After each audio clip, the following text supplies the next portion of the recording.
यार दोस्तों, आज की पहली कहानी आगरा की है। ये बात 2020 की है। आगरा में एक थाना है, जगदीशपुरा। इसी थाने के इलाके के वैशाली नगर के नगला गुजर में रमेश चंद्र शर्मा रहते थे। उनके परिवार में पत्नी लक्ष्मी देवी और इकलौता बेटा शिवम शर्मा था। रमेश चंद्र पंडिताई का काम करते थे, जिससे परिवार का खर्च चलता था। करीब 12 साल पहले रमेश चंद्र की अचानक मौत हो गई। इसके बाद लक्ष्मी देवी पर घर और बेटे का पेट पालने की जिम्मेदारी आ गई। पति की पंडिताई को करते हुए लक्ष्मी देवी भी उसमें माहिर हो गई थी। पति की मृत्यु के बाद उन्होंने एक मंदिर की पुजारिन का काम संभाल लिया। वहां आने वाले चढ़ावे से वह अपना और बेटे का पेट पालने लगी। 25 साल का हो चुका शिवम ने सिर्फ इंटरमीडिएट तक पढ़ाई की थी।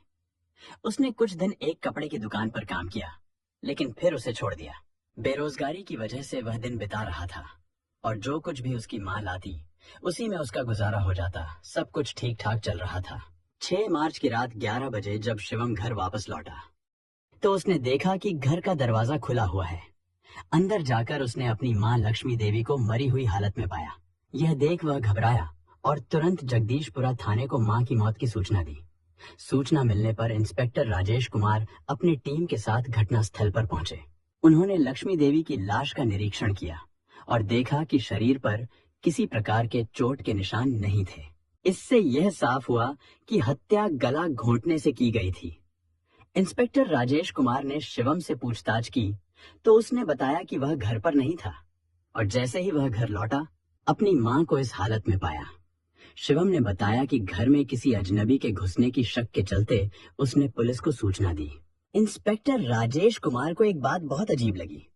जिस बेटे की मां की मौत हुई थी उस बेटे के चेहरे पर कोई गम या चिंता नहीं थी, जैसे उसे कुछ हुआ ही नहीं हो।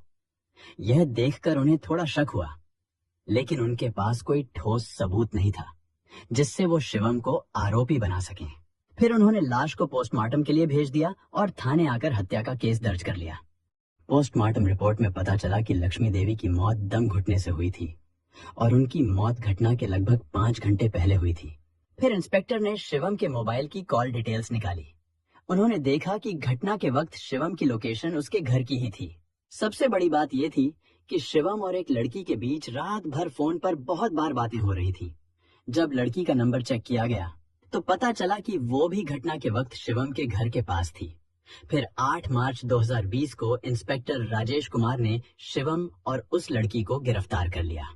थाने में दोनों से पूछताछ की तो उन्होंने हत्या करना स्वीकार कर लिया। लड़की का नाम था रानी। लक्ष्मी देवी के घर के पास ही कालीचरण का घर था। कालीचरण की 20 साल की बेटी रानी थी। रानी ने बस हाई स्कूल तक पढ़ाई की थी और दोनों परिवार पास पास रहते थे तो एक दूसरे को अच्छे से जानते थे। बचपन से शिवम और रानी एक दूसरे को देखते आ रहे थे। जैसे जैसे बड़े हुए दोनों के बीच एक अलग सा रिश्ता बन गया।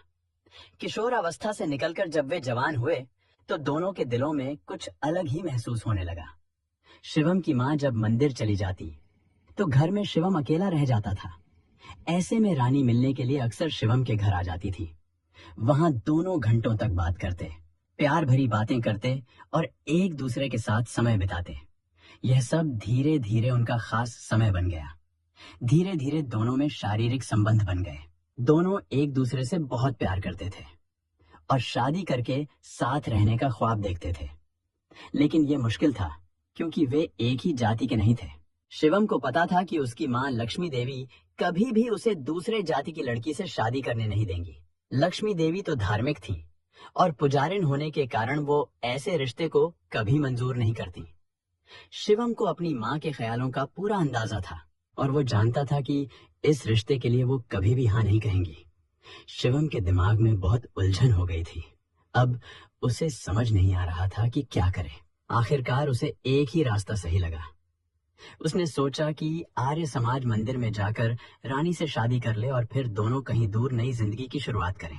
दोनों ने आपस में सोचा और फिर आर्य समाज मंदिर में जाकर शादी कर ली। शादी के बाद दोनों बहुत खुश थे क्योंकि अब उनकी जिंदगी एक नए तरीके से शुरू हो रही थी।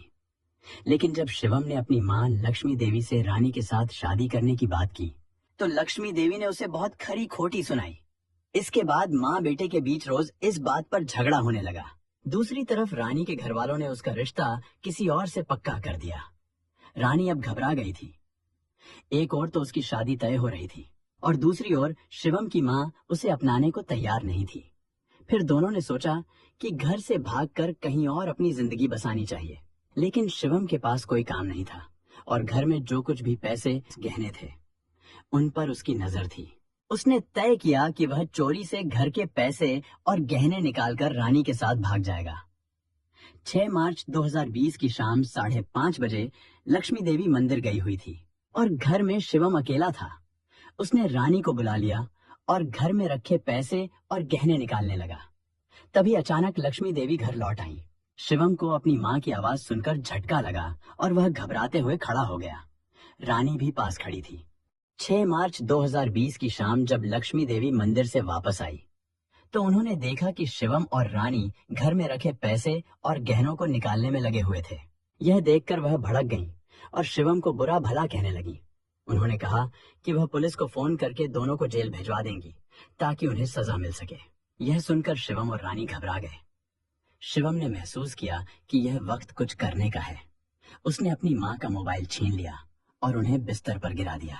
फिर बिस्तर पर रखा तकिया उठाकर उसने माँ का मुंह कसकर दबा दिया, जिससे लक्ष्मी देवी की सांस रुक गई और वह दम घुटने से मर गईं।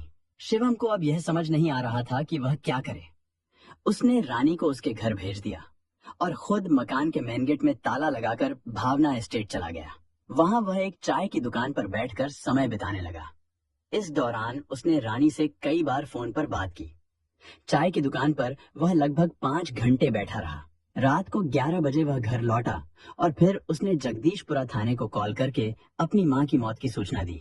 इंस्पेक्टर राजेश कुमार की सोच और मेहनत से यह मामला धीरे धीरे साफ होता गया। तो जैसे जैसे पुलिस ने मामले की गहरी पड़ताल की, शक की सुई शिवम और रानी की ओर बढ़ी। पुलिस को उनके बीच के संबंध और घटनाओं की कड़ी जोड़ने में कोई परेशानी नहीं हुई। शिवम और रानी की हरकतें और मोबाइल की कॉल डिटेल्स ने पुलिस को यकीन दिलाया कि मामला सिर्फ चोरी का नहीं बल्कि हत्या का है। अंत में इंस्पेक्टर राजेश कुमार ने दोनों को गिरफ्तार कर लिया और उन्हें अदालत में पेश किया। दोनों ने अपना जुर्म स्वीकार कर लिया और उन्हें जेल भेज दिया गया। इस केस ने साबित कर दिया कि जितनी भी चालाकी से अपराध किया जाए, एक दिन सच्चाई सामने जरूर आती है।